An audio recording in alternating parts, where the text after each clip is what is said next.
Afternoon, good evening everyone. कैसे हैं आप सभी?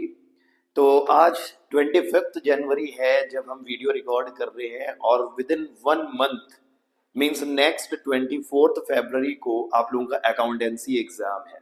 लेकिन ऐसे भी हमारे भाई बहन हैं जो कि अभी तक अच्छे से पढ़ना चालू किए नहीं हैं, या नहीं तो उनको प्रॉपर गाइडेंस मिला नहीं है कि हम ऐसे कौन से चैप्टर पढ़ें या ऐसे कौन से टॉपिक्स पढ़ें अकाउंटेंसी सब्जेक्ट में कि जिससे हम आसानी से एवरेज मार्क्स तो ला ही सकते हैं। क्योंकि सिलेबस बहुत ज़्यादा है। कुछ बच्चे जो टॉपर्स हैं वो लोग कंफ्यूज होते हैं इस समय में कि हम टॉपिक्स को कैसे रिवाइज करें। कुछ बच्चे होते हैं जो एवरेज वाले हैं, वो लोग ये सोचते हैं हम कैसे अपना रिजल्ट को अच्छा करें। और कुछ बच्चे होते हैं जो साल भर पढ़ाई में ध्यान नहीं दिए हैं, लेकिन अब एग्जाम का प्रेशर, एग्जाम का डर सामने है कि हम कैसे इस 1 मंथ में हम अपने सिलेबस को कवर करें, या हम ऐसे कौन से टॉपिक्स, ऐसा कौन से चैप्टर पहले पढ़ें जिससे हम आसानी से पास हो जाएं। ऐसे बहुत सारे बच्चे हैं जो अभी तक पढ़ना स्टार्ट नहीं किए हैं। तो ये आज की वीडियो उन सब के लिए जो बच्चे बिलो एवरेज हैं, जो पास नहीं हो पा रहे हैं अभी तक एग्जाम में, ना प्री बोर्ड में ना हाफ ईयरली में पास हुए, लेकिन फाइनल बोर्ड्स में पास होना चाहते हैं। तो आज मैं इस वीडियो में आपको ये बताऊंगा कि हम कौन से चैप्टर की कौन से टॉपिक को पहले पढ़ें। मैं ये नहीं बोलूंगा कि यही टॉपिक एग्जाम में बस आएंगे, बाकी टॉपिक नहीं आएंगे, ऐसा बिल्कुल नहीं कहूंगा। लेकिन आज के जो टॉपिक होंगे, इन टॉपिक्स का बोर्ड एग्जाम में आने के चांसेस ज्यादा हैं। इनको हमें पहले पढ़ना है, बाकी सब टॉपिक हम बाद में पढ़ेंगे। पहले हमारा फोकस रहेगा आज जो मैं टॉपिक डिस्कस करूंगा। तो छोटी सी वीडियो रखेंगे, हम टॉपिक को डिटेल में डिस्क्राइब नहीं करेंगे, लेकिन टॉपिक के नाम बस सुनेंगे जिससे आप ये टॉपिक की पढ़ाई स्टार्ट कर लें। स्ट्रेटेजी बना लो कैसे हम 30 दिन के अंदर अकाउंटेंसी का सिलेबस हम कंप्लीट करेंगे। तो चैप्टर 1 पार्टनरशिप की, पार्टनरशिप वॉल्यूम 1 का 36 मार्क्स का वेटेज है बोर्ड एग्जाम में। 7 चैप्टर्स हैं। Fundamentals of partnership, valuation of goodwill, third change in profit sharing ratio, admission of new partner, retirement of existing partner, death of existing partner और dissolution. ये 7 chapter आते हैं 36 marks के, किसमें? Board exam में। तो हम फंडामेंटल्स में पहले फोकस करेंगे पास्ट एडजस्टमेंट। जो हम प्रॉफिट डिस्ट्रीब्यूट करते समय गलती करते हैं तो हमें एक सिंगल एडजस्टमेंट एंट्री पास करनी होती है, उसको कैसे बनाते हैं। दूसरा एप्रोप्रिएशन अकाउंट, साथ में पार्टनर्स का कैपिटल अकाउंट। एमसीक्यू पढ़ना है तो एमसीक्यू के लिए आपको इंटरेस्ट ऑन ड्राइंग्स के डिफरेंट एवरेज रेट के बारे में आपको समझना है, कैसे हम different average rate different conditions में रखते हैं। Second chapter valuation of goodwill में वैसे तो बहुत कम ही मेथड है, 3 है, average profit, super profit, capitalisation, लेकिन पहले फोकस करना है सुपर प्रॉफिट मेथड में। ठीक है, उसका पहले आपको क्वेश्चन सॉल्व करना है, लास्ट ईयर भी आ चुका है। उसके बाद third chapter change in PSR, यहाँ पर हमें रिजर्व्स वगैरह की प्रैक्टिस कर लेनी है कि कैसे हम वर्कमैन कंपनसेशन रिजर्व को डिस्ट्रीब्यूट करते हैं डिफरेंट कंडीशंस में, कैसे हम इन्वेस्टमेंट फ्लक्चुएशन रिजर्व के साथ डील करते हैं डिफरेंट कंडीशंस पे, डिफरेंट केसेस के साथ, और अनडिस्ट्रीब्यूटेड प्रॉफिट या लॉसेस का क्या ट्रीटमेंट होता है जब पार्टनर आगे चल के कंटिन्यू करना चाहे उन रिजर्व्स के साथ, उन प्रॉफिट के साथ, या आगे चल के कंटिन्यू ना करना चाहे तो इनका ट्रीटमेंट कैसे होगा। साथ में हमें रीवैल्यूएशन अकाउंट की बहुत अच्छे से प्रैक्टिस करनी है, क्योंकि वो change in PSR, admission, retirement, death, फिर से बोलता हूं, change in PSR, admission, retirement, death, चारों में ये टॉपिक कॉमन है जो कि 101% एग्जाम में आपको दिखेगा। चाहे वो एडमिशन चैप्टर के साथ आ जाए रीवैल्यूएशन अकाउंट, चाहे रिटायरमेंट के साथ आ जाए, चाहे डेथ में बनाना पड़ जाए, या चेंज इन पीएसआर के साथ आ जाए। एडमिशन रिटायरमेंट 100% कंफर्म है, रीवैल्यूएशन अकाउंट आएगा। इसकी प्रैक्टिस पहले कर लो, 2 नंबर से 3 नंबर तो आपको आसानी से रीवैल्यूएशन अकाउंट में मिल जाएगा। साथ में हम बनाएंगे कैपिटल अकाउंट। कैपिटल अकाउंट की बेसिक पोस्टिंग्स आपको देख लेनी है कि ओपनिंग बैलेंस क्रेडिट साइड दिखाते हैं, रिजर्व्स वगैरह को जो पार्टनर के कैपिटल को बढ़ाते हैं उनको हम क्रेडिट साइड दिखाते हैं, ऐसी चीजें लॉसेस वगैरह जो कैपिटल को कम करती है उनको हम दिखाते हैं डेबिट साइड। बेसिक रीवैल्यूएशन और कैपिटल अकाउंट की प्रैक्टिस कर लो, चाहे चेंज इन पीएसआर चैप्टर हो, चाहे एडमिशन हो, चाहे रिटायरमेंट हो, चाहे डेथ हो, सबके रीवैल्यूएशन कैपिटल अकाउंट लगभग सेम होते हैं, बस चेंजेस होता तो एक ही चीज का, ट्रीटमेंट ऑफ गुडविल का।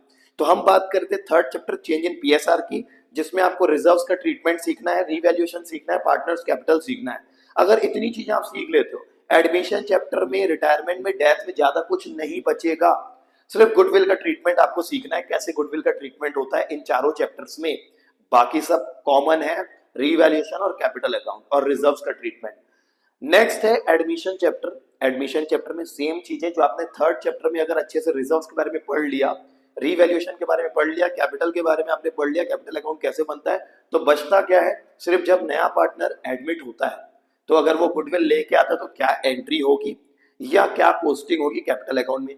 नया पार्टनर जब गुडविल नहीं ला पा रहा है तो कैसे डील करेंगे। नया पार्टनर आधा पैसा गुडविल का लेके आ रहा है, आधा नहीं लेके आ रहा है, तो क्या ट्रीटमेंट होगा। नया पार्टनर कैश नहीं ला रहा है, इन काइंड एसेट्स अगर लेके आ रहा है अपने गुडविल के लिए, तो क्या ट्रीटमेंट होगा। इतना ही एडमिशन चैप्टर पढ़ना है और साथ में कैपिटल एडजस्टमेंट। अगर हमने अभी तक पढ़ाई नहीं की है तो कैपिटल एडजस्टमेंट में फोकस नहीं करेंगे, सिर्फ रीवैल्यूएशन अकाउंट और कैपिटल अकाउंट अगर आप बना लेते हो तो 6 में से 4 से 5 नंबर आपको मिल जाएंगे। उसके बाद आते हैं हम रिटायरमेंट चैप्टर में। रीवैल्यूएशन कैपिटल सेम है, गुडविल का ट्रीटमेंट एडमिशन से अलग है, लेकिन अगर हमें चेंज इन पीएसआर का गुडविल ट्रीटमेंट आता है तो लगभग सेम है। गुडविल का ट्रीटमेंट हर एक चैप्टर में अलग है। आपको जो भी पढ़ा रहे हैं, आपको जो भी गाइड कर रहा है, आप मेरे टॉपिक उनको बताइए और आप इन टॉपिक्स की पहले प्रैक्टिस कीजिए, उनसे आप गाइडेंस लीजिए कि इन टॉपिक्स को कैसे सॉल्व करते हैं। नहीं बनता है तो मैं उस वीडियो को अपलोड करूंगा, उस टॉपिक की वीडियो को अपलोड करूंगा, आप देखिए। उसके बाद हम आते हैं रिटायरमेंट चैप्टर में। कैपिटल एडजस्टमेंट देखने हैं उन बच्चों को जो 80 में से 80, 100 में से 100 लाना चाहते हैं, क्योंकि कैपिटल एडजस्टमेंट रहेगा रिटायरमेंट या एडमिशन का। लेकिन जो बच्चे अभी तक पास नहीं हो पा रहे हैं, अभी तक पढ़ना स्टार्ट नहीं किए हैं, सिर्फ 1 महीने का समय है, वो एडजस्टमेंट नहीं देखेंगे रिटायरमेंट में। उनको सिर्फ रीवैल्यूएशन अकाउंट और कैपिटल अकाउंट बनाना सीखना है और इनकी जर्नल एंट्री कैसे करनी है, क्योंकि 6 नंबर का क्वेश्चन आता है एडमिशन के साथ इंटरनल चॉइस आती है रिटायरमेंट की। दोनों में से कोई एक में बनाने के लिए आएगा और इंटरनल चॉइस रहेगी एंट्रीज करने के लिए। तो आप एंट्री सीख लो और अकाउंट बनाना सीख लो, दोनों में से एक चीज आपको जो आसान लगेगी वो बना लेना। उसके बाद हम आते हैं डेथ चैप्टर में। डेथ चैप्टर में डिजीज्ड पार्टनर्स कैपिटल अकाउंट बनाना सीखना है। मतलब जिस पार्टनर की डेथ हो रही है उस पार्टनर को कितना अमाउंट पे करना है, उनके घर वालों को, एग्जीक्यूटर को। जो पार्टनर की डेथ हो गया वो तो पैसा लेगा नहीं, लेकिन उनके घर वालों को, उसके लीगल हायर को कितना पैसा देंगे वो हमको कैलकुलेट करना पड़ता है। तो उसके लिए हम उसी पार्टनर का बस कैपिटल अकाउंट बनाते हैं जिसकी डेथ हो रही है। वही सेम प्रोसेस, जो जो कैपिटल को बढ़ाता है क्रेडिट साइड, जो कम करता है डेबिट साइड, वही हमको इस कैपिटल अकाउंट में दिखाना है और एक बैलेंस पता करना है, वर्किंग नोट दिखाना है। लास्ट ईयर भी 4 नंबर का क्वेश्चन आया था, अभी भी आ सकता है, इसकी प्रॉपर प्रैक्टिस आप कर लेंगे। उसके बाद हम देखेंगे इस डेथ चैप्टर में गुडविल का ट्रीटमेंट कैसे करना है, और जब किसी पार्टनर की साल के बीच में डेथ हो जाती है तो लास्ट बैलेंस शीट जो बनी थी उस डेट से लेकर आज जिस तरह को डेथ हुई, इस ड्यूरेशन को इंटरवेनिंग पीरियड बोलते हैं। इस ड्यूरेशन का कितना प्रॉफिट बनता है वो प्रॉफिट कैलकुलेट करके इसकी एंट्री कैसे पास करनी है ये देख लोगे, क्योंकि 3 नंबर का क्वेश्चन आ सकता है गुडविल के ट्रीटमेंट की एंट्री और ये प्रॉफिट को कैलकुलेट करके प्रॉफिट को बांटने की एंट्री। P&L सस्पेंस वर्ड यहाँ पर यूज होता है। उसके बाद डिसोल्यूशन चैप्टर में आएंगे, लास्ट चैप्टर इस फर्स्ट वॉल्यूम का। डिसोल्यूशन में रियलाइजेशन अकाउंट की बहुत अच्छे से प्रैक्टिस करेंगे, क्योंकि बहुत पिछले कुछ सालों से रियलाइजेशन अकाउंट आ रहा है। साथ में कैपिटल अकाउंट रफली देख लेंगे, जो चीजें कैपिटल को बढ़ाती है क्रेडिट साइड, जो कम करती है डेबिट साइड। रियलाइजेशन अकाउंट की पहले प्रैक्टिस करनी है। हर एक टॉपिक की सेपरेट वीडियो में बनाऊंगा, सेपरेट वीडियो आपको देखनी है, लेकिन आज की वीडियो में मैं सिर्फ टॉपिक बता रहा हूँ। रियलाइजेशन की एंट्रीज कैसे पास करनी है, जर्नल एंट्री देखना है, ज्यादा मार्क्स का वेटेज रखता है ये वाला चैप्टर। डिसोल्यूशन चैप्टर बहुत अच्छे से प्रैक्टिस करनी है एंट्रीज की और रियलाइजेशन अकाउंट की। अब आते हैं सेकंड वॉल्यूम, जो कि बोर्ड एग्जाम में 24 मार्क्स का है, जिसका नाम है अकाउंटिंग फॉर कंपनीज। इस अकाउंटिंग फॉर कंपनीज में 24 मार्क्स में 2 चैप्टर हैं, इश्यू ऑफ शेयर्स और इश्यू ऑफ डिबेंचर्स। ये 2 चैप्टर्स में आपको अच्छे से मार्क्स कवर करने का मौका मिलता है। पहला इश्यू ऑफ शेयर्स, हमेशा इश्यू ऑफ शेयर में से एक 6 नंबर का प्रोराटा क्वेश्चन आता है, जिसमें हमें इंस्टॉलमेंट में जब शेयर इशू करते हैं तो एंट्रीज कैसे करते हैं। जो बच्चे अभी तक नहीं पढ़े हैं, एटलीस्ट उनसे रिक्वेस्ट है कि वो कम से कम एंट्रीज याद कर लें, एंट्रीज समझ लें कि एप्लीकेशन की एंट्री क्या होती है। Bank to share application to share capital, to security premium, to bank अगर हम रिफंड करते हैं तो फिर शेयर अलॉटमेंट का पैसा ड्यू करते समय क्या एंट्री करते हैं, पैसा मिलते समय क्या एंट्री करते हैं। फर्स्ट कॉल को ड्यू करते समय क्या एंट्री करते हैं या पैसा मिलते समय क्या एंट्री करते हैं, इसी में आपको फॉरफीचर की एंट्री दिखा देनी है, री इशू की एंट्री दिखानी है और कैपिटल रिजर्व में ट्रांसफर करने की एंट्री दिखानी है। इतना अगर आप कर लेते हो तो 6 में से 3 नंबर आपको आसानी से मिल जाएंगे। अमाउंट जो इजी लगता है उतना कम से कम फिल करना सीख लेना। नहीं सीख पाओगे मुझे बताना, मैं एक वीडियो बनाऊंगा इसकी सेपरेट, इस टॉपिक को देख लेना। उसके बाद हम इस इश्यू ऑफ शेयर्स में पढ़ेंगे कंसीडरेशन अदर देन कैश। मतलब जब हमारा बिजनेस कुछ फर्नीचर खरीदता है, फिक्स एसेट खरीदता है, बदले में शेयर इशू करता है, रनिंग बिजनेस खरीदता है, बदले में शेयर इशू करता है, कुछ सर्विसेज लेता है, इनकॉर्पोरेशन सर्विसेज या अंडरराइटेड सर्विसेज, बदले में शेयर इशू करता है। यहाँ पर शेयर इशू करने से कैश नहीं मिल रहा, लेकिन कैश के अलावा हमारे पास बाकी सर्विसेज या एसेट्स या रनिंग बिजनेस मिल रहा है। इसको बोलते हैं कंसीडरेशन अदर देन कैश। छोटा सा टॉपिक है, 3 नंबर का एग्जाम में आ सकता है। उसके बाद फॉरफीचर, रीइश्यू और कैपिटल रिजर्व की एंट्री याद कर लो अगर नहीं समझ में आती है तो, क्योंकि इसका क्वेश्चन एग्जाम में दिखेगा। अमाउंट के साथ लिखोगे तो 3 में 3 नंबर मिलेंगे, अमाउंट के साथ नहीं लिखोगे तो 3 में से 1.5 नंबर मिलेंगे, लेकिन मार्क्स जरूर मिलेंगे। इसको आपको देख लेना है। उसके बाद आपको एक्सट्रैक्ट ऑफ बैलेंस शीट देखना है शेयर्स में। ये लास्ट टॉपिक शेयर्स का, extract of balance sheet. Format याद कर लो, ऑथराइज्ड कैपिटल लिखते हैं, फिर इशूड कैपिटल लिखते हैं, फिर subscribed and fully paid up, subscribe but not fully paid up, note to account बनाते हैं और एक छोटा सा एक्सट्रैक्ट ऑफ बैलेंस शीट बनाते हैं, शेयर होल्डर फंड और साथ में शेयर कैपिटल बस लिखते हैं। 4 नंबर का क्वेश्चन आने का चांस है, 2 नंबर तो आसानी से मिल जाएगा अगर आप अपने मन को लगा के इसको आप बनाएंगे, नॉर्मल वैल्यूज फिल करेंगे, आपको 4 में से 2 नंबर तो आसानी से मिल जाएंगे। इसकी तैयारी कर लो। फिर आते हैं इशू ऑफ डिबेंचर्स में। इशू ऑफ डिबेंचर्स में 2 टॉपिक को बहुत अच्छे से ध्यान देना है, सिर्फ 2 टॉपिक को। जब हम डिबेंचर इशू करते हैं और उनकी एंट्रीज पास करनी है रिडेम्पशन को ध्यान में रखते हुए, 6 केसेस हैं, 6 केसेस हैं डिबेंचर इशू करने की एंट्री रिडेम्पशन को ध्यान में रखते हुए, the redemption point of view को ध्यान में रखते हुए 6 केसेस की एंट्री कैसे करते हैं। इनके 2 केसेस आ सकते हैं, 6 नंबर में भी आ सकते हैं, 3 केसेस 6 नंबर में आ सकते हैं। इनको अच्छे से प्रैक्टिस कर लो। साथ में कोलैटरल सिक्योरिटीज के तौर पे जब डिबेंचर इशू करते हैं तो आप खाली देख लो कैसे शो करते हैं, इसमें ज्यादा कुछ है ही नहीं, ये तो रटने वाला ही टॉपिक है। समझ सकते हो समझ लो, समय कम है रट लो। उसके बाद अगर कंसीडरेशन अदर देन कैश का इस चैप्टर से क्वेश्चन आता है तो डिस्काउंट वाला केस आएगा। अगर शेयर से कंसीडरेशन अदर देन कैश वाला आता है तो सिर्फ प्रीमियम वाला केस आएगा कि हमने बिल्डिंग रनिंग बिजनेस खरीदा, बदले में शेयर इशू किया एट प्रीमियम पे। और अगर डिसोल्यूशन से डिबेंचर से इसका क्वेश्चन आता है तो हमने बिजनेस खरीदा या एसेट खरीदा, लेकिन बदले में हमने डिबेंचर इशू किया एट डिस्काउंट पे। याद रखना, इन्हीं पे फोकस करना। अब आते हैं थर्ड वॉल्यूम पे, जिसमें 101% हमको पता है कि कौन सा क्वेश्चन आएगा। ध्यान से सुनना, इसी की प्रैक्टिस करके जाना।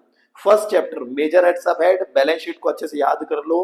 इक्विटी एंड लायबिलिटी में क्या क्या आता है, ठीक है। 3 मेजर हेड है, share holder fund, non current liability, current liability, ये 3 मेजर हेड है। Share holder fund, non current liability, current liability. इन मेजर हेड के अंदर कौन कौन से सब हेड आते हैं वो देख लो। Share capital, reserve and surplus. फिर नॉन करेंट लायबिलिटी में long term borrowing, long term provision, other non current liability. Current liability में short term borrowing, short term provision, trade payable, other current liability. ऐसे major head sub head याद कर लो, इनके example देख लो। 3 number का question आएगा, 6 नाम पूछेगा कि इसका मेजर हेड क्या हो सकता है, सब हेड क्या हो सकता है, एग्जाम में दिखने वाला है, हर साल आ रहा है, इसको स्किप मत करना। समय भी बचेगा, 2 मिनट के अंदर 1 मिनट के अंदर आपको 3 नंबर मिल जाएंगे अगर आप इनके टर्म्स देख के गए। करीबन 30-40 टर्म देख के जाने हैं, उनमें से आपको 4-5 टर्म तो दिख ही जाएंगे। अब आते हैं अगले चैप्टर में, comparative and common size statement में। हर साल आ रहा है, अच्छे से देख लो इस टॉपिक को। Comparative statement, common size statement option में आएगा, इंटरनल चॉइस के साथ हो सकता है ऑप्शन में आ जाए, ठीक है। इसको आप देख लो या दोनों को आप देख लो, कंपैरेटिव कॉमन साइज। इससे आसान चीज कुछ नहीं होती है, माइनस करना है, परसेंटेज निकालना है या डायरेक्ट परसेंटेज निकालना है। इसका भी एक सेपरेट वीडियो रहेगा, टॉपिक अभी नोट कर लो और टॉपिक वाइज वीडियो सर्च करो यूट्यूब पे और उसको पढ़ लो। उसके बाद हम आएंगे रेशियो एनालिसिस में। रेशियो 18 टाइप के हैं, करीबन 300 क्वेश्चन है बुक में। मैं इसमें ज्यादा फोकस करने के लिए नहीं बोलूंगा, लेकिन हाँ 2 रेशियो का नाम ले रहा हूं, उन रेशियोज को पहले देख लो जो अकाउंटेंसी बिजनेस स्टडीज दोनों में काम आएगा। रिटर्न ऑन इन्वेस्टमेंट और इंटरेस्ट कवरेज रेशियो। जब हम रेशियो की बात करते हैं 4 कैटेगरी है, लिक्विडिटी, सॉल्वेंसी, एक्टिविटी, प्रॉफिटेबिलिटी। फिर से बोल रहा हूं, liquidity, solvency, activity, profitability. Solvency वाले में लास्ट रेशियो है इंटरेस्ट कवरेज रेशियो, जिसका आंसर टाइम्स में आता है। फॉर्मूला तो देख ही लेना, कम से कम अगर फॉर्मूला भी लिख देते तो 1 मार्क्स मिल जाएगा, और सॉल्व करके आओगे तो 4 नंबर मिल जाएंगे। हो सकता है 2-2 नंबर के 2 क्वेश्चन सॉल्व करने के लिए दे दे, तो कुछ तो नंबर मिलेंगे। इंटरेस्ट कवरेज रेशियो देख लेना, और लास्ट प्रॉफिटेबिलिटी में रिटर्न ऑन इन्वेस्टमेंट देख लेना, फॉर्मूला याद कर लेना, उसको सॉल्व करना सीख लेना। ज्यादा इलस्ट्रेशन प्रैक्टिकल क्वेश्चन बुक में नहीं है, 3-3 4-4 क्वेश्चन है, इतना कर लोगे, किस्मत अच्छी रही, ये क्वेश्चन एग्जाम में दिख जाएगा। उसके बाद हम आते हैं कैश फ्लो स्टेटमेंट में। भगवान भी इस टॉपिक को नहीं रोक सकते हैं, क्योंकि ये कैश फ्लो हर साल आ रहा है, और ये 6 नंबर के क्वेश्चन आपको दिखने वाला है। इन्वेस्टिंग फाइनेंसिंग 3-3 नंबर का आ सकता है, इसको देख लोगे, या तो सेपरेट सिर्फ ऑपरेटिंग एक्टिविटी आ सकता है। ज्यादा फोकस करो इन्वेस्टिंग फाइनेंसिंग में, और ऑपरेटिंग अगर आप देख सकते हो तो ऑपरेटिंग एक्टिविटी का फॉर्मेट देख लो, इसकी भी सेपरेट वीडियो रहेगी। तो ये मैंने सारे टॉपिक बता दिए, किन किन टॉपिक को हमें पहले पढ़ना है। इन टॉपिक को अगर पढ़ लिए, तो अगर आपने अभी तक पढ़ाई नहीं भी की है, और अब 1 महीना अगर आप इन टॉपिक्स को फोकस कर लेते हो, तो आपको मोर देन 50 मार्क्स मिलेंगे। 50 मार्क्स से कम आउट ऑफ 80 कोई नहीं रोक सकता, अगर आप इन टॉपिक्स को अच्छे से पढ़ लिए। कोई भी दिक्कत जाती है, हेल्प की नीड अगर है, आप मुझे कांटेक्ट करो, मैं आपको प्रॉपर वीडियो उस टॉपिक की बना के भेजूंगा। आप अच्छे से फोकस करो, 1 महीने में आपका रिजल्ट अच्छा हो जाएगा। Thank you.